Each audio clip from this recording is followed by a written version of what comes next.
ಅವರಿಬ್ರು 1 ವರ್ಷದಿಂದ ಪರಸ್ಪರ ಪ್ರೀತಿ ಮಾಡ್ತಾ ಇದ್ರು. ಹೀಗಾಗಿ ಜನವರಿಯಲ್ಲಿ ಕದ್ದು ಮುಚ್ಚಿ ಮದುವೆಯಾಗಿದ್ರು.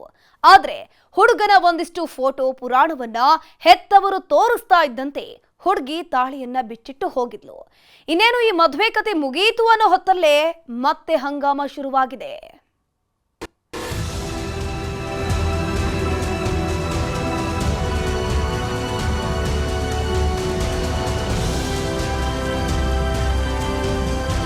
ನಾನೇ ಅವನಿಗೆ ಫೋನ್ ಮಾಡಿ ಅವನ್ನ ಕರ್ಕೊಂಡೋಗಿ ನಾನೇ ಮತ್ತೆ ಅವನ ಮದುವೆ ಆಗಿದ್ದೀನಿ. ಪ್ರಾಣ ಬೆದರಿಕೆ ಇದೆ, ಕೊಲೆ ಬೆದರಿಕೆ ಇದೆ. ನನಗೆ ದಯವಿಟ್ಟು ನೀವೇ ನ್ಯಾಯ ಕೊಡಿಸಿ. ಅಂದು ತಾಳಿ ಬಿಚ್ಚಿಟ್ಟು ಹೋಗಿದ್ಲು, ಈಗ ಓಡೋಡಿ ಬಂದ್ಲು. 6 ತಿಂಗಳಲ್ಲಿ 2ನೇ ಬಾರಿ ಮದುವೆ, ಮುಗಿಯುತ್ತಿಲ್ಲ ಪ್ರೇಮ ಪುರಾಣ. ಶಿವ, ಹಿಂದೆಲ್ಲ ಮದುವೆಯನ್ನ ಸ್ವರ್ಗದಲ್ಲಿ ನಿಶ್ಚಯವಾಗುತ್ತೆ ಅಂತಿದ್ರು. ಒಮ್ಮೆ ಹಸೆಮಣೆ ಏರಿದ್ರೆ ಮುಗೀತು, ಸಾಯೋವರೆಗೂ ಒಟ್ಟಿಗೆ ಸಂಸಾರದ ಬಂಡಿ ಎಳೀತಿದ್ರು. ಆದ್ರೀಗ ಹೇಳೋದೇ ಬೇಡ ಬಿಡಿ, ಮದುವೆ ಅನ್ನೋ ಪದಕ್ಕೆ ಮರ್ಯಾದೆಯೇ ಇಲ್ಲದಂತಾಗಿದೆ. 6 ತಿಂಗಳಲ್ಲಿ 2 ಬಾರಿ ಮದುವೆ ಆಗೋದು ಅಂದ್ರೆ ಏನ್ ಹೇಳೋದು ಹೇಳಿ. ಇವರಿಬ್ಬರ ಪ್ರೇಮ ಕಥೆ ಕೇಳ್ತಿದ್ರೆ ನಿಜಕ್ಕೂ ಶಾಕ್ ಆಗ್ತಿದೆ. 1 ವರ್ಷದಿಂದ ಪ್ರಾಣಕ್ಕಿಂತ ಹೆಚ್ಚಾಗಿ ಪ್ರೀತಿ ಮಾಡ್ತಿದ್ರು. ಜನವರಿಯಲ್ಲಿ ಕದ್ದು ಮುಚ್ಚಿ ಮದುವೆಯನ್ನೂ ಆಗಿದ್ರು. ಆದ್ರೆ ಹಸೆಮಣೆ ಏರಿದ 2-3 ದಿನಕ್ಕೆ ಸಂಸಾರ ಅನ್ನೋದು ಸೂತ್ರಕ್ಕಿತ್ತ ಗಾಳಿಪಟದಂತಾಗಿತ್ತು. ಯಾಕಂದ್ರೆ ಹುಡುಗನ ಕ್ಯಾರೆಕ್ಟರ್ ಸರಿಯಿಲ್ಲ ಅಂತ ಹೆಣ್ಣೆತ್ತವರು ಫೋಟೋ ತೋರಿಸ್ತಿದ್ದಂತೆ ಕೈ ಹಿಡ್ಕೊಂಡವಳೆ ರಣಚಂಡಿ ಆಗಿದ್ಲು. ನೀನು ಬೇಡ, ನಿನ್ನ ಜೊತೆ ಜೀವನವೂ ಬೇಡ ಅಂತ ತಾಳಿ ಬಿಚ್ಚಿಟ್ಟಿದ್ಲು. ಇನ್ನೇನೀ ಕಥೆ ಮುಗೀತು ಅನ್ನೋ ಹೊತ್ತಲ್ಲಿ ಮತ್ತೊಂದು ಟ್ವಿಸ್ಟ್ ಪಡೆದಿದೆ. ಹುಡುಗ ಹುಡುಗಿ ದೂರ ಆದ 6 ತಿಂಗಳಿಗೆ ಮತ್ತೊಂದು ಹಂಗಾಮ ಶುರುವಾಗಿದೆ.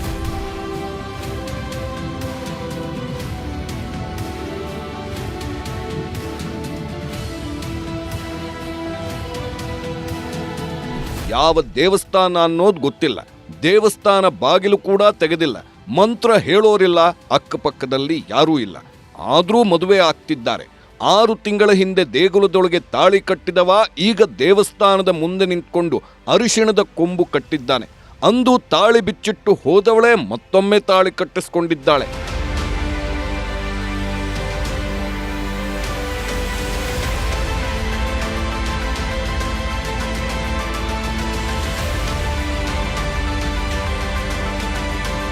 ಇವರಿಬ್ಬರದ್ದು ಮುಗಿಯದ ಪುರಾಣ ಬಿಡಿ. ಈತನ ಹೆಸರು ಸಂದೀಪ್ ಅಂತ, ಚಿಕ್ಕಬಳ್ಳಾಪುರ ನಗರದ ಗಂಗನಮಿದ್ದೆ ಬಡಾವಣೆ ನಿವಾಸಿ. ಪೇಂಟಿಂಗ್ ಕೆಲಸ ಮಾಡಿಕೊಂಡಿದ್ದವ ಚಿಕ್ಕಬಳ್ಳಾಪುರದ ಕೀರ್ತನಾ ಅನ್ನೋ ಸುರಸುಂದರಾಂಗಿಯನ್ನ ಪಟಾಯಿಸಿದ್ದ. ಇಬ್ಬರೂ ಪ್ರೀತಿಯ ಬಲೆಯಲ್ಲಿ ಬೀಳುತ್ತಿದ್ದಂತೆ ಪ್ರಪಂಚವನ್ನೇ ಮರೆತು ನಿಂತಿದ್ರು. ಸುಮಾರು 1 ವರ್ಷದಿಂದ ಇದೇ ಪ್ರೀತಿಯಲ್ಲಿ ತೇಲಾಡಿಕೊಂಡಿದ್ರು. ಆದ್ರೆ ಹೆಣ್ಣೆತ್ತವರಿಗೆ ಗೊತ್ತಾಗ್ತಿದ್ದಂತೆ ಕೆರಳಿ ಕೆಂಡವಾಗಿದ್ದಾರೆ. ಯಾವುದೇ ಕಾರಣಕ್ಕೂ ಇದಕ್ಕೊಪ್ಪಲ್ಲ ಅಂತ ಕಡ್ಡಿ ಮುರಿದಂತೆ ಹೇಳಿದ್ರು. ಹೀಗಾಗಿ ಜನವರಿ ತಿಂಗಳಲ್ಲಿ ರಾತ್ರೋರಾತ್ರಿ ಮನೆ ಬಿಟ್ಟ ಪ್ರೇಮಿಗಳು ಚಿಂತಾಮಣಿಯ ದೇವಸ್ಥಾನದಲ್ಲಿ ಮದುವೆಯಾಗಿದ್ರು. ಇತ್ತ ಹೆಣ್ಣೆತ್ತವರು ಮಗಳಿಗಾಗಿ ಹುಡುಕಾಟ ಶುರು ಮಾಡಿದ್ರು. ಇದರಿಂದ ಬೆಚ್ಚಿಬಿದ್ದ ನವಜೋಡಿ ತಮ್ಮ ಜೀವಕ್ಕೆ ಕಂಟಕ ಇದೆ ಅಂತ ಪೊಲೀಸ್ ಠಾಣೆ ಮೆಟ್ಟಿಲೇರಿದ್ರು. ಆಗಲೇ ನೋಡಿ ಹಂಗಾಮ ನಡೆದಿದ್ದು.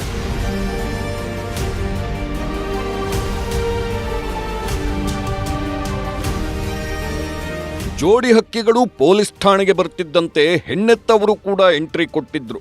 ಈ ವೇಳೆ ಹುಡುಗನನ್ನ ಬಿಟ್ಟುಕೊಡೋದಕ್ಕೆ ರೆಡಿ ಇರದ ಕೀರ್ತನ, ನಾನೇ ಇಷ್ಟಪಟ್ಟು ಮದುವೆಯಾಗಿದ್ದು, ನಮ್ಮ ಪಾಡಿಗೆ ನಮ್ಮನ್ನ ಬಿಟ್ಬಿಡಿ ಅಂತ ಬೇಡಿಕೊಂಡಿದ್ಲು. ಇನ್ನೇನು ಮಗಳು ಕೈತಪ್ಪಿ ಹೋದ್ಲು ಅನ್ನೋ ಹೊತ್ತಲ್ಲೇ ಹೆಣ್ಣೆತ್ತವರು ಒಂದಿಷ್ಟು ಫೋಟೋ ತೋರಿಸಿದ್ರು. ನೀನು ಮದುವೆಯಾದ ಹುಡುಗ ಸರಿಯಿಲ್ಲ, ಬೇರೆ ಬೇರೆ ಹುಡುಗಿಯರ ಜೊತೆ ಲವ್ನಲ್ಲಿದ್ದ ಅಂತ ಆರೋಪ ಮಾಡಿದ್ರು. ಇದನ್ನ ನೋಡ್ತಿದ್ದಂತೆ ಕೀರ್ತನಾಗೆ ತಲೆ ತಿರುಗಿದಂತಾಗಿತ್ತು. ಮದುವೆಯಾಗಿ ಮೋಸ ಹೋಗ್ಬಿಟ್ನಾ ಅಂತ ಅಲ್ಲೇ ತಾಳಿ ಬಿಚ್ಚಿ ಹುಡುಗನ ಕೈಗಿಟ್ಟಿದ್ಲು. ಅಲ್ಲದೆ ಅವತ್ತೇ ಮದುವೆ ಮುರಿದುಕೊಂಡು ಹೆತ್ತವರ ಜೊತೆ ಹೋಗಿದ್ಲು. ಹೀಗಾಗಿ ಇನ್ನೇನು ಇವರಿಬ್ಬರ ಕಥೆ ಮುಗಿತು. ಪ್ರೀತಿಸಿ ಮದುವೆಯಾದವರು 3-4 ದಿನಕ್ಕೆ ದೂರ ಆದ್ರು ಅಂತ ದೊಡ್ಡ ಸುದ್ದಿಯಾಗಿತ್ತು. 6 ತಿಂಗಳ ದೂರ, ಈಗ ಮತ್ತೆ ಮದುವೆ ಹಂಗಾಮ. ಇಬ್ರು ದೂರ ಆಗ್ತಿದ್ದಂತೆ ಮದುವೆ ಮ್ಯಾಟ್ರು ಮುಗೀತು ಅಂತಾನೆ ಎಲ್ರೂ ಅಂದ್ಕೊಂಡಿದ್ರು. ಆದ್ರೆ ಹೆತ್ತವರ ಜೊತೆ ಹೋಗಿದ್ದ ಕೀರ್ತನಾಗೆ ಕೊಡಬಾರದ ಕಾಟ ಕೊಟ್ಟಿದ್ದಾರಂತೆ. ಅವಾಚ್ಯ ಶಬ್ದಗಳಿಂದ ನಿಂದಿಸಿ ತುಂಬಾನೇ ಕಿರುಕುಳ ನೀಡುತ್ತಿದ್ದಾರೆ ಅಂತ ಕೀರ್ತನಾಳೆ ಆರೋಪಿಸುತ್ತಿದ್ದಾಳೆ. ಅಲ್ಲದೆ ಮದುವೆ ಮುರಿದು ಬಿದ್ದ 6 ತಿಂಗಳಿಗೆ ಮತ್ತೆ ಮನೆ ಬಿಟ್ಟು ಓಡಿ ಬಂದಿದ್ದಾಳೆ. ಬಾಗಿಲು ಹಾಕಿದ್ದ ದೇವಸ್ಥಾನದ ಮುಂದೆ ನಿಂತ್ಕೊಂಡು ಮದುವೆಯಾಗಿದ್ದಾರೆ. ನಾವಿಬ್ರು ದೂರ ಇರೋದಕ್ಕಾಗಲ್ಲ ಅಂತ ಅವತ್ತು ತಾಳಿ ಬಿಚ್ಚಿಟ್ಟವಳೇ ಈಗ ಕತ್ತು ಬಗ್ಗಿಸಿ ನಿಂತಿದ್ದಾಳೆ.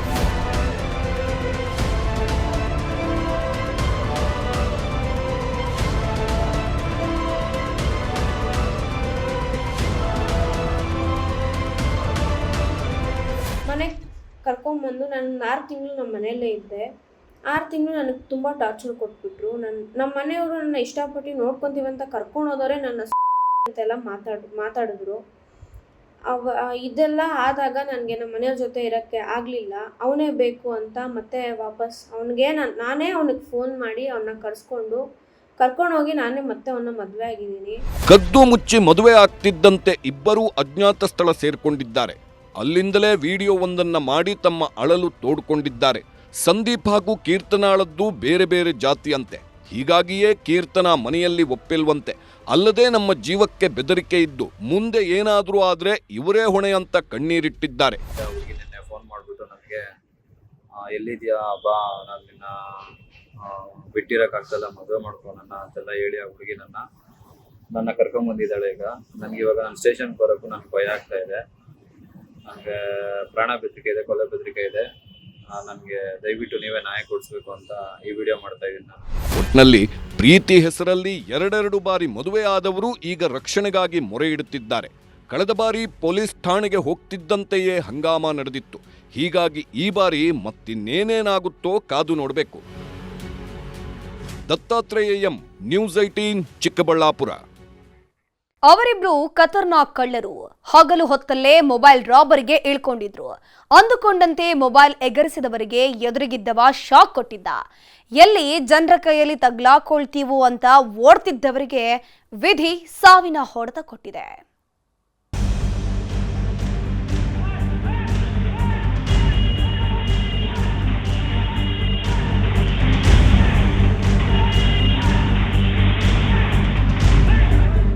ಜಸ್ಟ್ ಒಂದೇ ಒಂದು ನಿಮಿಷ ಕಣ್ಣು ಮಿಟುಕಿಸೋದ್ರೊಳಗೆ ಮೊಬೈಲ್ ಎಗರಿಸಿ ಆಗಿತ್ತು. ಏನಾಗ್ತಿದೆ ಅನ್ನೋದ್ರೊಳಗೆ ಬೈಕ್ ಏರಿ ಬೇರೆ ಕಿತ್ತಿದ್ರು. ಇನ್ನೇನು ಮೊಬೈಲ್ ಕತೆ ಮುಗಿತು ಅನ್ನೋ ಹೊತ್ತಲ್ಲೇ ಹಂಗಾಮವೊಂದು ನಡೆದಿತ್ತು. ಮೊಬೈಲ್ ಕಿತ್ತುಕೊಂಡು ಹೋಗ್ತಾ ಇದ್ದವರ ಮುಂದೆಗೆ ಬರ್ತಾ ಇದ್ದ ವ್ಯಕ್ತಿ ಥಟ್ ಅಂತ ತಲೆ ಓಡಿಸಿದ. ಕಳ್ರು ಅಂತಿದ್ದಂತೆ ಬೈಕ್ ಏರಿ ಬರ್ತಿದ್ದವರನ್ನ ರಸ್ತೆ ಮಧ್ಯೆಗೆ ಪಲ್ಟಿ ಹೊಡಿಸಿದ್ದಾನೆ. ಆದರೆ ಕಳ್ಳರು ಮಾತ್ರ ಕೈಗೆ ಸಿಕ್ಕಿರಲಿಲ್ಲ. ಕೂದಲೆಳೆ ಅಂತರದಲ್ಲಿ ಎಸ್ಕೇಪ್ ಆಗಿದ್ರು. ಅಯ್ಯೋ ಮಿಸ್ ಆದ್ರಲ್ಲ ಅಂದ್ಕೊಳ್ಳೋ ಹೊತ್ತಲ್ಲೇ ವಿಧಿ ಅಟ್ಟಹಾಸ ಮೆರೆದಿದೆ.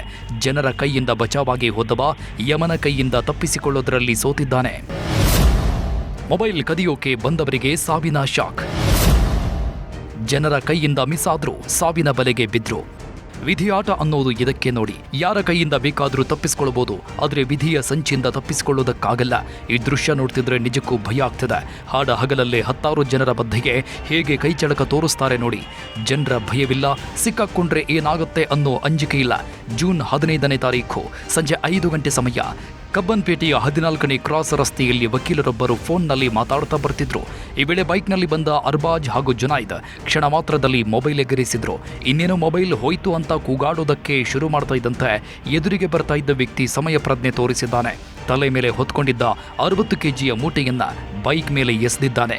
ಹೀಗಾಗಿ ಕಂಟ್ರೋಲ್ ತಪ್ಪಿ ಕೆಳಗೆ ಬೀಳ್ತಾ ಇದ್ದಂತೆ ಮೊಬೈಲ್ ಅಲ್ಲೇ ಬಿದ್ದಿತ್ತು. ಆದರೆ ಖದೀಮರು ಮಾತ್ರ ಮಚ್ಚು ಲಾಂಗ್ ತೋರಿಸಿ ಎಸ್ಕೇಪ್ ಆಗಿದ್ರು. ಹಿಡ್ಕೊ ಅಂತ ಹೇಳಿದಾಗ ಆವಾಗ ಒಬ್ಬ ಕೂಲಿಯನ್ನು ಮೂಟೆ ಎತ್ಕೊಂಡೇನೋ ಬರ್ತಾ ಇದ್ದ. ಎತ್ಕೊಂಡಾಗ ಅವಾಗ ಬರೋವಾಗ ಗಾಡಿ ಮೇಲೆ ಹಾಕಿದ್ದಕ್ಕೆ ಅವ್ನು ಶೇ ಹಾಕೊಂಡ. ಮೊಬೈಲ್ ಎತ್ಕೊಂಡು ಹೋಗ್ತಾ ಇದ್ದ. ಗಾಡಿ ಮೇಲೆ ಮೂಟೆ ಹಾಕಿದ್ದಕ್ಕೆ ಅವ್ನು ಶೇ ಹಾಕೊಂಡ್ಮೇಲೆ ಅವನು ಹಿಡ್ಕೊಳಕ್ಕೆ ಒಂದು ಅವಕಾಶ ಆಯಿತು. ಅವ್ರಿಗೂ ಮೊಬೈಲ್ ಸಿಕ್ತು. ಈ ಥರ ಪ್ರಾಬ್ಲಮ್ಗಳು ಆಗ್ತಾ ಇದೆ. ಸ್ವಲ್ಪ ನಿಗಾ ಮಾಡಿ ಎಲ್ಲ ಕಡೆ ಸ್ವಲ್ಪ ಚೆಕ್ ಮಾಡಿದ್ರೆ ಒಳ್ಳೆಯದು.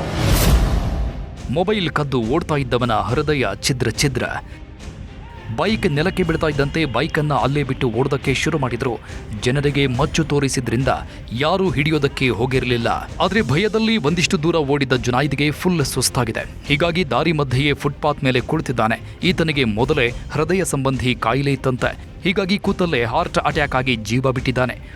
ಮಾರ್ಕೆಟ್ಗೆ ಹೋಗಿದ್ವಿ ಪರ್ಚೇಸಿಂದ ಬಂದಾಗ ಅಲ್ಲಿ ಒಬ್ಬ ಹುಡುಗ ಏನೇನೋ ಇದು ಮಾಡ್ತಾ ಇದ್ದ. ಸರಿ ಪಬ್ಲಿಕ್ ಕರ್ಕೊಂಬಂದು ಕೂರಿಸಿದ್ರು. ಒಂದು 5 ನಿಮಿಷ ಆದ್ಮೇಲೆ ಅವ್ನು ತೀರೋದ ಅಷ್ಟೇ ಸರ್. ಪೊಲೀಸವ್ರು ಬಂದಿದ್ರು. ಎಲ್ಲ ಸ್ಟೇಟ್ಮೆಂಟ್ ಮಾಡ್ಕೊಂಡ್ರೆ ಒಟ್ನಲ್ಲಿ ಕಂಡೋರ ಮೊಬೈಲ್ಗೆ ಕೈ ಹಾಕಿದವ ಘೋರಾತಿ ಘೋರವಾಗಿ ಪ್ರಾಣ ಬಿಟ್ಟಿದ್ದಾನೆ. ಅಸಹಜ ಸಾವು ಪ್ರಕರಣ ದಾಖಲಿಸಿಕೊಂಡಿರೋ ಹಲಸೂರು ಗೇಟ್ ಪೊಲೀಸರು ಮತ್ತೋರ್ವ ಆರೋಪಿಯನ್ನ ಬಂಧಿಸಿ ತನಿಖೆ ನಡೆಸುತ್ತಿದ್ದಾರೆ. Gangadhar Bagata, crime bureau, news 18. ಧರ್ಮಸ್ಥಳದ ಬಂಗ್ಲೆಗುಡ್ಡದ ರಹಸ್ಯ ಭೇದಿಸೋಕೆ ಮತ್ತೆ ಎಸ್ಐಟಿ ಅಧಿಕಾರಿಗಳು ಮುಂದಾಗಿದ್ದಾರೆ. ಸಿಕ್ಕಿರುವಂತಹ 7 ಅಸ್ಥಿ ಪಂಜರಗಳು ಯಾರದ್ದು ಅನ್ನೋದರ ಬಗ್ಗೆ ತನಿಖೆಗಿಳಿದಿದ್ದು DNA ಟೆಸ್ಟ್ಗೆ ಕಳಿಸಿದ್ದಾರೆ.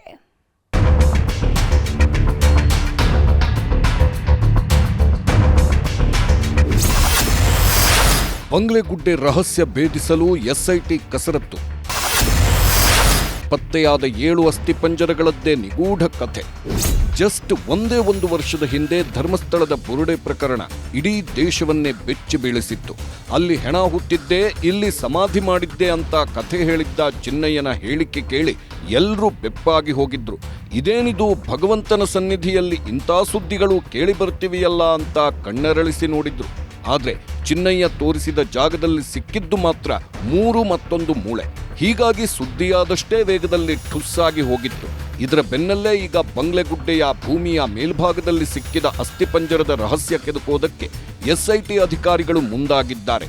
7 ಅಸ್ಥಿಪಂಜರಗಳ DNA ಟೆಸ್ಟ್ಗೆ FSLಗೆ ಕಳಿಸಿದ್ದಾರೆ.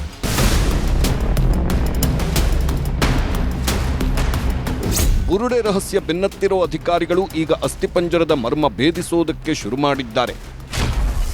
ಬಂಗ್ಲೆಗುಡ್ಡೆಯಲ್ಲಿ ಒಟ್ಟು 7 ಅಸ್ಥಿಪಂಜರಗಳು ಪತ್ತೆಯಾಗಿದ್ವು. ಈ 7 ಅಸ್ಥಿಪಂಜರಗಳ ಗುರುತು ಪತ್ತೆ ಕಾರ್ಯವನ್ನೀಗ ಎಸ್ಐಟಿ ಅಧಿಕಾರಿಗಳು ಶುರು ಮಾಡಿದ್ದಾರೆ.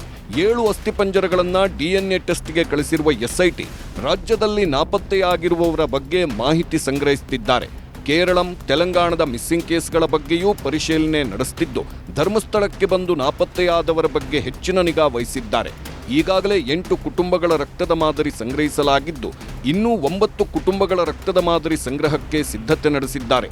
ಅಸ್ಥಿಪಂಜರಗಳ DNA ಜೊತೆ ರಕ್ತದ ಮಾದರಿ ಹೋಲಿಕೆಯಾದ್ರೆ ಎಸ್ಐಟಿ ಹೆಚ್ಚಿನ ವಿಚಾರಣೆ ನಡೆಸಲಿದೆ.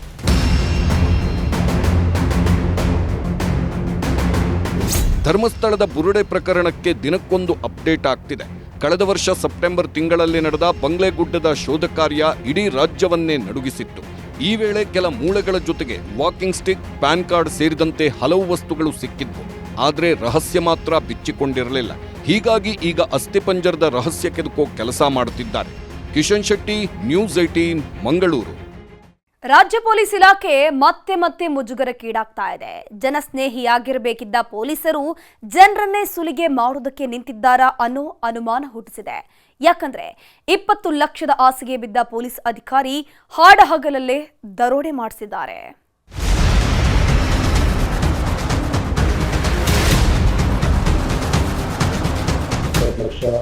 ಒಂದು ಹೋಟೆಲಿಂದ 3 ಜನ ಕಡೆಯಿಂದ ಕೆಲವು ಪೊಲೀಸ್ ಅವರು ಅಂತ ಹೇಳಿ ಬಂದು ತಿಳ್ಕೊಂಡು ಹೋಗಿದ್ರು. ಒಂದು ಇನ್ಸ್ಪೆಕ್ಟರ್ ರ್ಯಾಂಕ್ ಆಫೀಸರ್ದು ಕೂಡ ಕೈವಾಡದಲ್ಲಿ ಇದೆ ಅಂತ ಮೇಲ್ನೋಟಕ್ಕೆ ಬರ್ತಾ ಇದೆ. ಟೋಟಲ್ ಏನು ದುಡ್ಡು ಹೋಗಿತ್ತು ಆ ಟೋಟಲ್ ರಿಕವರಿ ಆಗಿದೆ. ಬೇಲಿಗೆ ಎದ್ದು ಹೊಲ ಮೇಯುವುದು ಅಂತಾರಲ್ಲ, ಇದಕ್ಕೆ ನೋಡಿ. ರಕ್ಷಣೆ ನೀಡಬೇಕಾದವರೇ ಪಕ್ಷಕರಾಗಿ ನಿಂತ್ರೆ ಏನ್ ಹೇಳೋದು ಹೇಳಿ. ಪೊಲೀಸರು ಇದ್ರೆ ಕಳ್ಳಕಾಕರ ಹಾವಳಿ ಇರಲ್ಲ, ನಮಗೂ ಒಂದು ಸೇಫ್ಟಿ ಇರುತ್ತೆ ಅಂದ್ಕೊಳ್ತೀವಿ. ಆದ್ರೆ ಪೊಲೀಸರೇ ಕಳ್ಳತನ ಕಿಳಿದ್ರೆ ಯಾರ ಬಳಿ ಹೋಗೋದು, ಯಾರ ಬಳಿ ರಕ್ಷಣೆ ಬೇಡೋದು? ಈಗ ಬೆಂಗಳೂರಲ್ಲೂ ಇಂಥದ್ದೇ ಕಥೆಯೊಂದು ತೆರೆದುಕೊಂಡಿದೆ. 20 ಲಕ್ಷದ ಮೇಲೆ ಕಣ್ಣಿಟ್ಟ ಪೊಲೀಸ್ ಅಧಿಕಾರಿಯೊಬ್ಬರು ಹುಡುಗರನ್ನ ಬಿಟ್ಟು ದರೋಡೆ ಮಾಡಿಸಿದ್ದಾರಂತೆ. ಪೊಲೀಸ್ ಜೀಪನ್ನೇ ಬಳಸ್ಕೊಂಡು ಕಂಡವರ ಕಾಸಿಗೆ ಕನ್ನ ಹಾಕಿದ್ರು. ಆದ್ರೆ ಇವರ ಪಾಪದ ಕೊಡ ತುಂಬುತ್ತಿದ್ದಂತೆ ಪೊಲೀಸಪ್ಪನ ಅಸಲಿ ಕಹಾನಿ ಬಿಚ್ಕೊಂಡಿದೆ. ಇವರು ಬರೀ ಪೊಲೀಸ್ ಅಲ್ಲ, ಕಳ್ಳ ಪೊಲೀಸ್. 20 ಲಕ್ಷ ದರೋಡೆ ಕೇಸ್ ಬೀಳ್ತಿದ್ದಂತೆ ಪೊಲೀಸಪ್ಪ ನಾಪತ್ತೆ. ಬೆಂಗಳೂರಿನ ಮಡಿವಾಳ ಪೊಲೀಸ್ ಠಾಣಾ ವ್ಯಾಪ್ತಿಯಲ್ಲಿ ನಡೆದ ಘಟನೆ ಇಡೀ ಪೊಲೀಸ್ ಇಲಾಖೆಗೆ ಮಸಿ ಬಳಿಯುವಂತೆ ಮಾಡಿದ. ಒಬ್ಬ ಅಧಿಕಾರಿ ಮಾಡಿದ ಮಣ್ಣು ತಿನ್ನೋ ಕೆಲಸ ಇಡೀ ಪೊಲೀಸ್ ವ್ಯವಸ್ಥೆಯ ಮೇಲೆಗೆ ಬೊಟ್ಟು ಮಾಡುವಂತೆ ಮಾಡಿದ. ಇವರ ಹೆಸರು ಮಹೇಶ್ ಕನಕಗಿರಿ, CID ಇನ್ಸ್ಪೆಕ್ಟರ್. ಇಂಥ ಒಳ್ಳೆ ಹುದ್ದೆಯಲ್ಲಿ ಇದ್ದುಕೊಂಡು ಎಂಥ ಕೆಲಸ ಮಾಡಿದ್ದಾರೆ ನೋಡಿ. ಕೇರಳ ಮೂಲದ ಯುವಕರು ಸಾಕಷ್ಟು ಹಣ ತಗೊಂಡು ಬೆಂಗಳೂರಿಗೆ ಬಂದಿದ್ರಂತೆ. ಅದರಲ್ಲೂ ಇವರ ಲಿಮಿಟ್ನ ಖಾಸಗಿ ಹೋಟೆಲ್ನಲ್ಲಿ ಉಳ್ಕೊಂಡಿದ್ರು. ಈ ವಿಷಯ ಅದು ಹೇಗೋ CID ಇನ್ಸ್ಪೆಕ್ಟರ್ ಮಹೇಶ್ ಕನಕಗಿರಿಗೆ ಗೊತ್ತಾಗಿದೆ. ಹೀಗಾಗಿ ಇದರ ಮೇಲೆ ಕಣ್ಣು ಹಾಕಿದವರು ಕಂತೆ ಹಣ ಎಗರಿಸೋ ಪ್ಲಾನ್ ಮಾಡಿದ್ರಂತೆ. ಇದೇ ಕಾರಣಕ್ಕೆ ಕುಪೇಂದ್ರ ಹಾಗೂ ಕುಮಾರ್ ಅನ್ನೋರನ್ನ ಹೋಟೆಲ್ಗೆ ಕಳಿಸಿದ್ರು. ಪೊಲೀಸ್ ವೇಷದಲ್ಲಿ ಹೋಗುವಾಗ ಖುದ್ದು ತಮ್ಮ ಜೀಪನ್ನೇ ಕೊಟ್ಟು ಕಳಿಸಿದ್ರಂತೆ. ಕಾಸಿದ್ದ ರೂಮ್ಗೆ ಎಂಟ್ರಿ ಕೊಡ್ತಿದ್ದಂತೆ ಬೆದರಿಸೋಕೆ ಶುರು ಮಾಡಿದ್ದಾರೆ. ನಾವು ಪೊಲೀಸರು, ನೀವು ಮನಿ ಟ್ರೇಡಿಂಗ್ ದಂಧೆ ಮಾಡ್ತಿರೋದು ಗೊತ್ತಾಗಿದೆ, ಹೀಗಾಗಿ ನಿಮ್ಮನ್ನ ಅರೆಸ್ಟ್ ಮಾಡ್ತೀವಿ ಎಂದಿದ್ದಾರೆ. ನಂತರ ನಿಮ್ಮನ್ನ ಬಿಡಬೇಕು ಅಂದ್ರೆ ಹಣ ಕೊಡಿ ಅಂತಾನು ಬೆದರಿಕೆ ಹಾಕಿದ್ರು. ಆದರೆ ಕೇರಳ ಹುಡುಗರು ಹಣ ಕೊಡೋದಕ್ಕೆ ರೆಡಿ ಇರಲಿಲ್ಲ. ಆದ್ರೆ ಕಾಸಿನ ಮೇಲೆ ಕಣ್ಣಿಟ್ಟವರು ಹಲ್ಲೆ ನಡೆಸಿ 20 ಲಕ್ಷ ಹಣವನ್ನ ದೋಚ್ಕೊಂಡು ಹೋಗಿದ್ರಂತೆ. ಮಡಿವಾಳ ಪೊಲೀಸ್ ಸ್ಟೇಷನ್ ವ್ಯಾಪ್ತಿಯಲ್ಲಿ ತಡರಾತ್ರಿ ಒಂದು ಕೇಸ್ ರಿಜಿಸ್ಟರ್ ಆಗಿದೆ.